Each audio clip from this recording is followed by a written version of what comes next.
மத்தேயு 18ஆம் அதிகாரம் 1 முதல் 6 வசனங்கள் மற்றும் 10ஆம் வசனம். அவ்வேளையில் சீஷர்கள் இயேசுவினிடத்தில் வந்து, பரலோக ராஜ்யத்தில் எவன் பெரியவனாய் இருப்பான் என்று கேட்டார்கள்.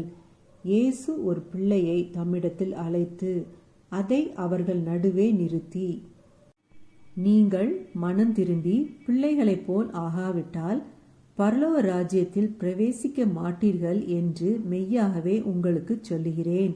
ஆகையால் இந்த பிள்ளையைப் போல தன்னை தாழ்த்துகிறவன் எவனோ அவனே பரலோக ராஜ்யத்தில் பெரியவனாயிருப்பான்.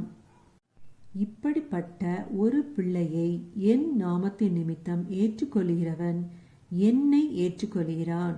என்னிடத்தில் விசுவாசமாய் இருக்கிற இந்த சிறியரில் ஒருவனுக்கு இடறல் உண்டாக்குகிறவன் எவனோ அவனுடைய கழுத்தில் எந்திரக்கல்லை கட்டி சமுத்திரத்தின் ஆழத்திலே அவனை அமிழ்த்துகிறது அவனுக்கு நலமாயிருக்கும்.